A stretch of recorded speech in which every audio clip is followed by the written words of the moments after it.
When I was growing up, my hometown, Island Park, New York, was just making the transition from being a fishing village to being a suburb.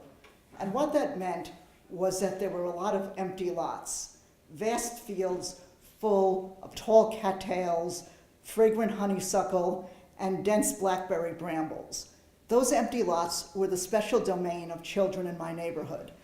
The very best of all the empty lots was over on the other side of Louisiana Avenue, where there were no houses at all, just an entire block of empty lots stretching all the way from Austin Boulevard to Long Beach Road. Deep in the middle of that block of empty lots, there was a secret place that was known only to 3 people, me, my brother Elliot, and my best friend Kathy. It was a circular clearing about 8 feet around, completely surrounded by cattails, so that entering it was like parting a beaded curtain into another world. That circle of cattails served as everything from the walls of our castle as we played at being medieval knights killing dragons, to our pirate ship as Kathy and I ganged up on Elliot and made him walk the plank, to our rocket ship as we took off for Mars. Things were different in the secret place. Back in my living room, Elliot and I played the piano and Kathy played the guitar, and we all sang, and we were 3 not particularly talented children. But when we made tape recordings of that music and we played them back in the secret place, they sounded as good as anything that we heard Cousin Brucey play on the radio. It's a funny thing, we never actually made any agreements about it, but we never fought at the secret place. Elliot and I fought constantly, Kathy and I fought some of the time, and well, I guess Kathy and Elliot didn't really fight much because their only relationship was through me, but we never fought at the secret place. Once I had the audacity to beat Elliot in a game of checkers. He started throwing the pieces at me, and I knew that the board and possibly things that might cause actual damage would follow. So I ran out the back door and I went to the tool shed in the backyard, and I got out my bicycle and I pedaled as fast as I could the 3 blocks to Louisiana Avenue. And I knew that once I got to the secret place, I could spend the rest of the afternoon reading my Nancy Drew book and eating wild blackberries and be in perfect peace.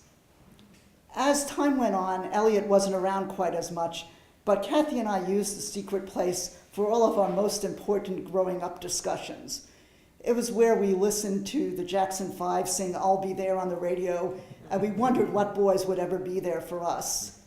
We talked about the boys we had crushes on, and we confided about our first periods, and we tried to figure out exactly what it was that Colleen, an older girl who lived down the block, meant when she told us that an orgasm was like a sneeze between the legs.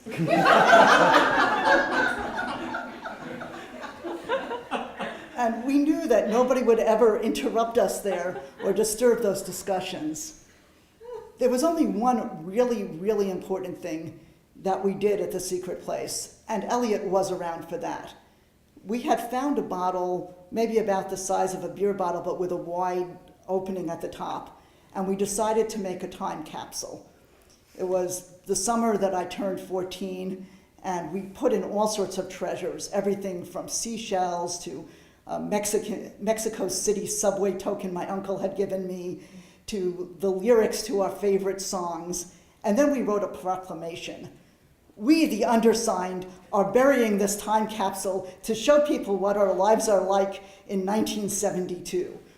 And we carefully signed it with our full names: Elliot Mark Nadel, 60 Carolina Avenue; Miriam Heidi Nadel, 60 Carolina Avenue; Kathleen Elizabeth Mary Callahan, 42 Carolina Avenue; Island Park, Nassau County, Long Island, New York State, United States of America, North America, Earth, Solar System, Milky Way Galaxy, Universe.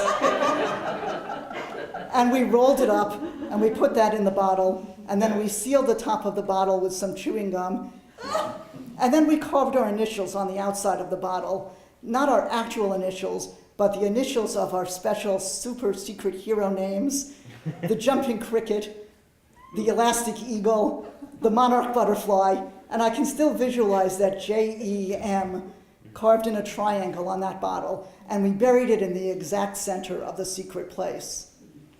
It was only a few months later that we found out that that row of empty lots was going to be turned into a shopping center. My father was happy because there was going to be a stationery store and he wouldn't have to go all the way into town to get his newspaper. My mother was happy because there was going to be a supermarket and she wouldn't have to drive over the causeway to go to Wallbaum's. Well, I didn't have much feelings for it one way or the other. There was a part of me that was depressed, but I knew it was inevitable and there were things you just can't change. But now, as I think about it, I like to think that a piece of my childhood is preserved right there under the frozen peas at Food Town. And you know, it's a funny thing. I always feel a certain sense of peace in the frozen food aisle.